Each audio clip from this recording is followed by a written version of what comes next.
ಗೃಹಲಕ್ಷ್ಮಿಯರಿಗೆ ಸರ್ಕಾರದಿಂದ good news ಸಿಗ್ತಾ ಇದೆ. 3 ತಿಂಗಳಿಂದ ಗೃಹಲಕ್ಷ್ಮಿ ಬಾಕಿ ದುಡ್ಡೇನಿ ಇತ್ತಲ್ಲ, ಅದು ನಾಳೆನೇ ಜಮೆ ಆಗ್ತಾ ಇದೆ. ಇಲ್ಲಿ ಗೃಹಲಕ್ಷ್ಮಿಯರಿಗೆ ಸಿಗ್ತಾ ಇರುವಂತ ಗುಡ್ ನ್ಯೂಸ್ ಇದು ಸರ್ಕಾರದಿಂದ. 3 ತಿಂಗಳಿಂದ ಗೃಹಲಕ್ಷ್ಮಿ ಹಣ ಬಾಕಿ ಇತ್ತು. ನಾಳೆ ನವೆಂಬರ್ನ ಬಾಕಿ ಹಣ ರಿಲೀಸ್ ಆಗ್ತಾ ಇದೆ. ಡಿವಿಷನ್ಗಳ ಮೂಲಕ ಡಿಬಿಟಿ ಪ್ರಕ್ರಿಯೆ ಶುರುವಾಗಿದೆ. 1 ತಿಂಗಳಿನ 2,400 ಕೋಟಿ ದುಡ್ಡು ಬಿಡುಗಡೆ ಆಗುತ್ತೆ. 1 ತಿಂಗಳದ್ದು ಡಿಸೆಂಬರ್ದು ಸೋಮವಾರ ಜಮೆ ಆಗುತ್ತೆ. ಈಗ ನವೆಂಬರ್ದು ನಾಳೆ, ಡಿಸೆಂಬರ್ದು ಸೋಮವಾರ, ಜನವರಿ ಬರಬೇಕು, ಮತ್ತೆ ಫೆಬ್ರವರಿ, ಮತ್ತೆ 2 ತಿಂಗಳ ಪೆಂಡಿಂಗು. ಟೋಟಲು 4 ತಿಂಗಳದ ಗೃಹಲಕ್ಷ್ಮಿ ಯೋಜನೆ ಹಣ ಬರಬೇಕಾಗತ್ತೆ. ಮಹಿಳೆಯರಿಗೆ ಸಿಗಬೇಕಾಗಿರುವಂಥ ದುಡ್ಡು 4 ತಿಂಗಳದು. 4 ತಿಂಗಳದ್ದು ಎಷ್ಟಾಯಿತು? 8,000 ರೂಪಾಯಿ ಬರಬೇಕು. ಆದರೆ ಈಗ ನಾಳೆಗೆ ಜಮೆ ಆಗ್ತಾ ಇರೋದು 1 ತಿಂಗಳದು. ಆಮೇಲೆ ಸೋಮವಾರ ಡಿಸೆಂಬರ್ ತಿಂಗಳದು, ಅಂದರೆ 2 ತಿಂಗಳದು ಜಮೆ ಆಗುತ್ತೆ. ಇನ್ನು 2 ತಿಂಗಳದು ಯಾವಾಗ ಬರುತ್ತೋ ಗೊತ್ತಿಲ್ಲ. ಬಟ್ ಈಗ ಬರ್ತಾ ಇರುತ್ತೆ ಮಾಹಿತಿ, ಡಿಸೆಂಬರ್ ದುಡ್ಡು ಸೋಮವಾರಕ್ಕೆ ಬರುತ್ತೆ. ಇನ್ನು ನಾಳೆ ನವೆಂಬರ್ ತಿಂಗಳದು ಜಮೆ ಆಗುತ್ತೆ.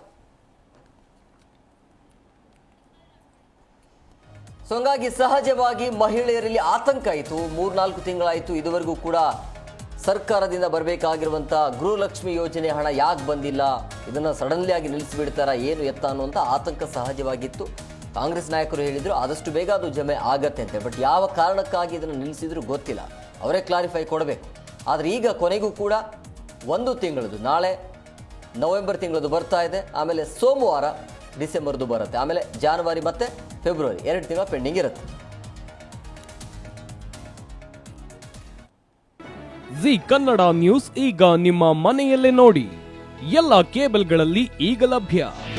ನಿಮ್ಮ ನೆಚ್ಚಿನ ಜಿ ಕನ್ನಡ ನ್ಯೂಸ್ ಈಗ ಸನ್ ಡೈರೆಕ್ಟ್ ನಲ್ಲಿ number 292, Tata Play number 1664, Jio TV number 1334, NXT digital number 30, in cable number 30, Siti networks 51, U digital number 162, GTPL number 17, Rockline telecommunications number 42, Shri Basaveshwara cable number 168, rural cable network 60, Vinayaka digital 57, Abhishek cable 821, Siti channel 53, Siddeshwara cable network 57, ವಿ4 digital infotech 628, Surya digital networks 53, Gajanan digital number 836, Malnad infotech private limited number